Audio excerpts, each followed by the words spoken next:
Excess intake of sugars, lack of physical activity, irregular టైమింగ్స్లో sleeping, stress ఎక్కువ తీసుకోవడము, అంతేకాకుండా కోల్డ్ డ్రింక్స్ ఎక్కువ తాగడం, బ్రేక్ఫాస్ట్ స్కిప్ చేయడం, ఇలాంటివి ఏమైనా చేస్తున్నారు. రీసెంట్ స్టడీస్ ఏం చెప్తున్నాయంటే 19.6 lakhs పీపుల్కి బ్లడ్ శాంపిల్స్ కలెక్ట్ చేసి వాటిలో హెచ్బిఏవన్సీ టెస్ట్ చేసినట్లయితే అందులో 22.7% ఆఫ్ పీపుల్కి ప్రీ డయాబెటిక్ ఉంది, 27.18% ఆఫ్ పీపుల్కి డయాబెటీస్ ఉన్నారు.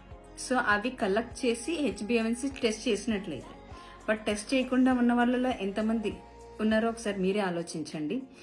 ప్రీ డయాబెటిక్ అనేది మనకు తెలియదు, అసలు మనకి బ్లడ్ టెస్ట్ చెక్ చేయించుకుంటేనే వాళ్ళలో తెలుస్తుంది. అట్లాగే 2 స్టడీస్ నాకు 2 క్లయింట్స్ పంపించారు.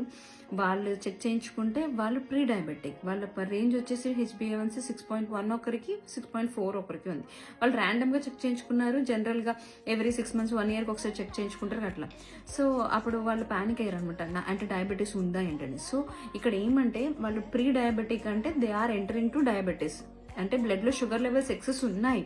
It's not lead to diabetes, అంటే బార్డర్ లైన్లో ఉన్నట్లు అనమాట. ఇది they are not maintain the lifestyle changes చేసుకోపోయినట్లయితే they are entering to the diabetes. So ఇప్పుడు మీరు మీ స్టేజ్ నుండి, అంటే ప్రీ డయాబెటీస్ నుంచి అది రివర్స్ చేసుకోవడం చాలా ఈజీ. అది ఎలా అంటే మీరు లైఫ్ స్టైల్ చేంజ్ చేయాలి. అంటే ఏం చేంజెస్ చేయాలి? మీరు తీసుకున్న డైట్లో షుగర్స్ తీసుకోకూడదు, షుగర్స్ కట్ డౌన్ చేయాలి, కాఫీలు టీలు తగ్గించాలి, లైక్ ప్రోటీన్ అనేది యాడ్ చేసుకోవాలి, ఫైబర్ ఇంక్లూడ్ చేసుకోవాలి, స్ట్రెస్ లేకుండా చూసుకోవాలి, అండ్ మీరు తీసుకున్న మీల్ తర్వాత అట్లీస్ట్ 15 minutes మీరు వాక్ చేయాలి, ఫిజికల్ యాక్టివిటీ స్టార్ట్ చేయండి, అండ్ ప్రాపర్గా టైం టు టైం నిద్రపోవాలి. సో ఇవన్నీ చేంజెస్ చేసుకుంటే ఆటోమేటిక్గా మీ ప్రాబ్లం నుంచి మీరు బయటపడతారు. లేదు ఇదే లైఫ్ స్టైల్ మీరు మెయింటైన్ చేసినారు అంటే కనుక ఇట్స్ లీడ్స్ టు డయాబెటీస్. అప్పుడు మీరు డిపెండ్ అవ్వాలి మెడిసిన్ మీదే.